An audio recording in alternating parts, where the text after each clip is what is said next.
Ei, gente! Olá!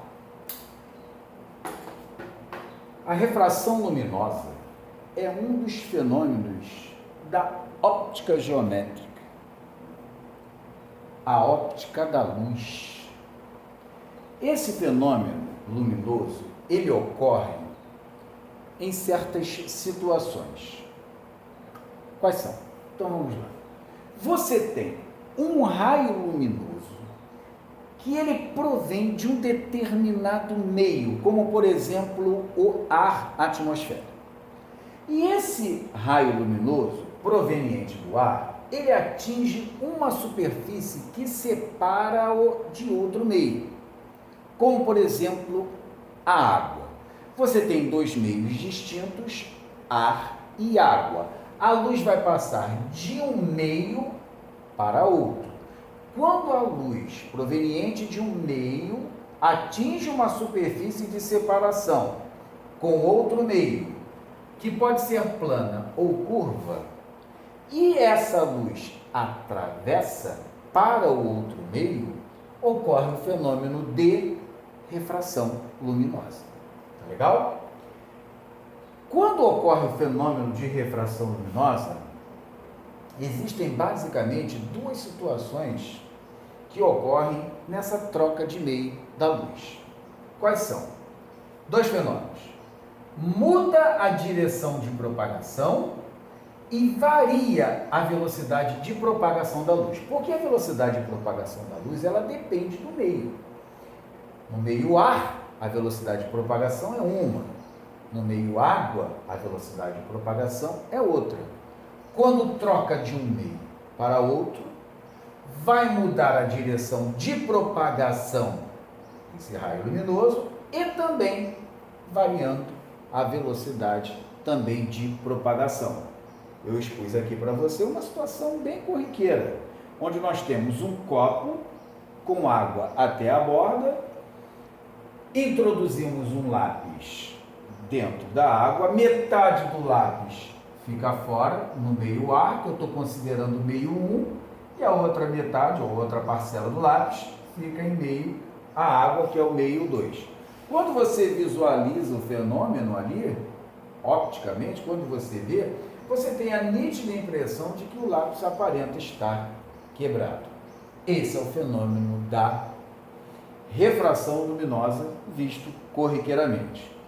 Esse fenômeno, nós vamos fazer um estudo das noções, então, da refração luminosa, da luz trocando de um meio para outro, a partir, então, de agora. Conhecido o fenômeno, vamos, então, agora identificar alguns elementos da refração luminosa. Então, vamos lá. Dois meios, S, superfície de separação entre os meios. Não esqueça que no primeiro momento eu estou colocando uma superfície plana, mas essa superfície também pode ser uma superfície curva, por exemplo, tá bom? Meio 1, meio 2, observam o raio luminoso que atinge a superfície. Esse raio luminoso que atinge a superfície chama-se RI. RI é o raio incidente. Muito bem. Pelo que nós vimos de refração luminosa, o raio luminoso atinge a superfície e atravessa. Sofre um desvio, muda a direção de propagação. O raio luminoso no meio 2 chamaremos por RRE. Quem é o RRE? RRE é o raio refratado. Raio incidente no meio 1, raio refratado no meio 2, ok? Essa reta perpendicular à superfície, sempre 90 graus, sempre um ângulo reto, essa reta é chamada normal. Não esqueça, normal sempre à superfície. Muito bem. Observe o desvio sofrido pelo raio refratado. Observa que essa linha tracejada indica a direção do raio incidente. Observe, raio incidente, se não ocorresse o fenômeno da refração, ele seguiria essa TO, que chamaremos por trajetória original, isto é, a direção do raio incidente, é a trajetória original do próprio raio incidente, desde que não houvesse o fenômeno de refração. Tá legal? Raio incidente, raio refratado, trajetória original, direção do raio incidente. Reta normal perpendicular à superfície, raio incidente, raio que atinge a superfície, raio refratado, RRE, raio que emerge da superfície. Meio 1, meio 2, S, superfície de separação e, atenção, dois ângulos importantes. Ângulo I, chamado por ângulo de incidência, ângulo formado entre o raio incidente e a reta normal à superfície. RE, ângulo de refração, ângulo formado entre a normal à superfície e o raio refratado. Expus aqui então para vocês os elementos da refração luminosa. Precisamos ter noções de alguns conceitos que eu vou denotar por conceitos iniciais da refração luminosa, tá bom?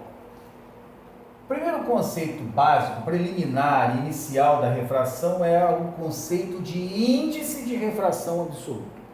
Índice de refração absoluto, vamos simbolizar pela letra N.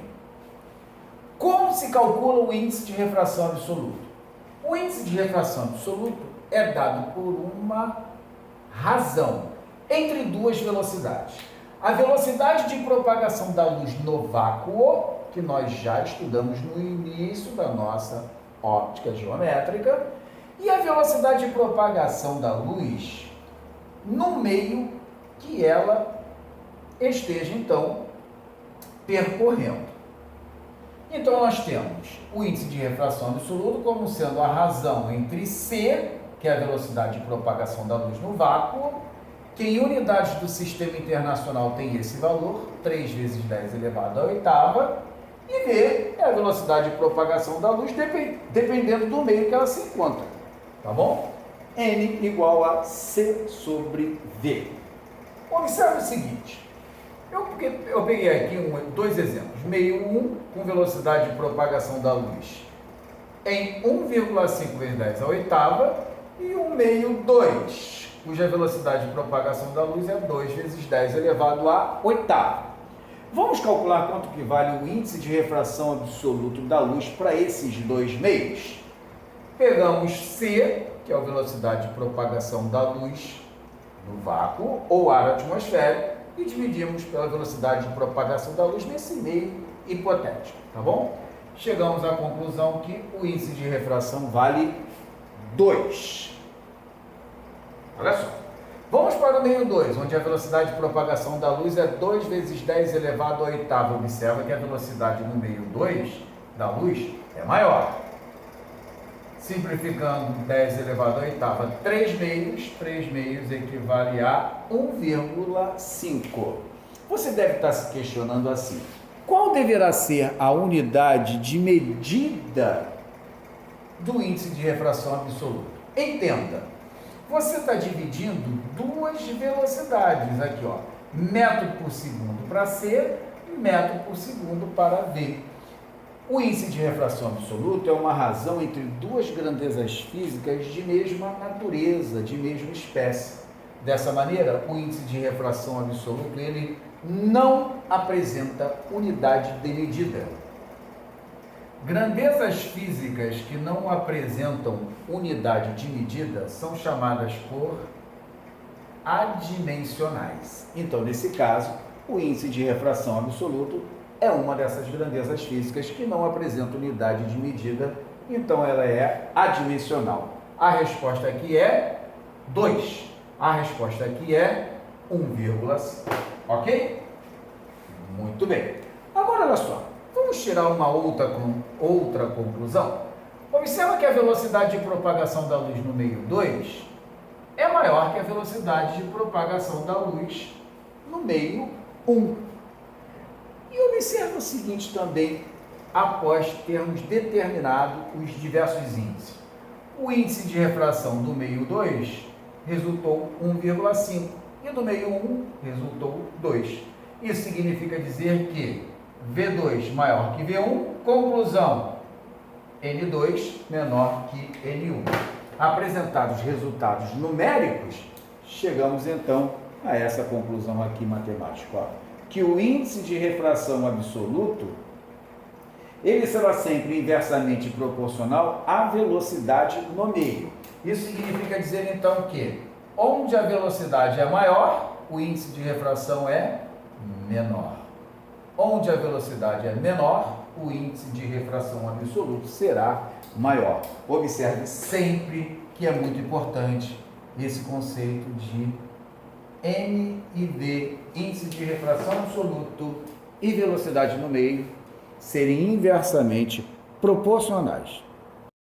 Essas questões de índice de refração absoluto que eu estou apresentando para vocês aqui agora, elas requerem uma atenção muito maior em termos de análise escrita do que de solução matemática.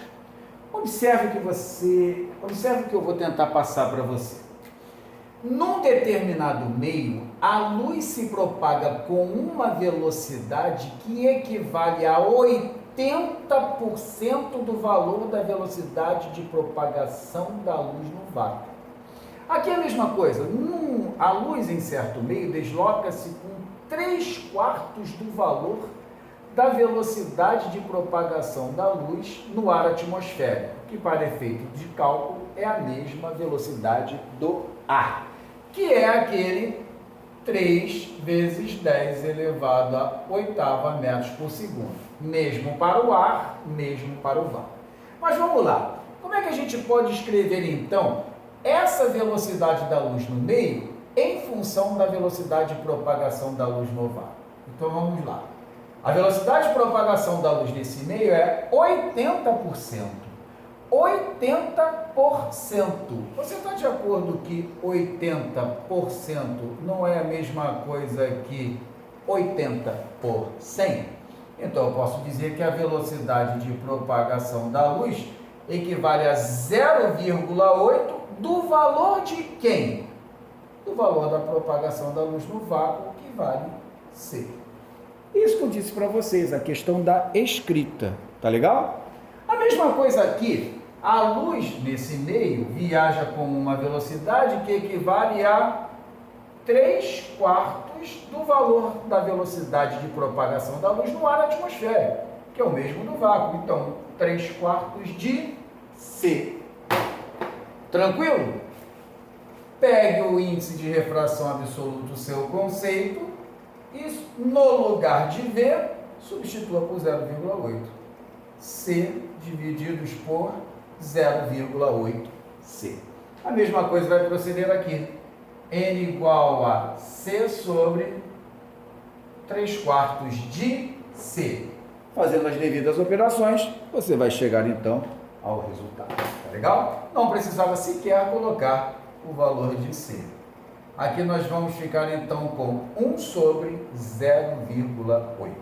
1 sobre 0,8 vai ser 10 sobre 8. 10 divididos por 8. Vamos deixar na fração irredutível 5/4. Tá legal? Aqui é a mesma coisa, simplifica C por C. 1 sobre 3/4 vai ser a fração 4 sobre 3.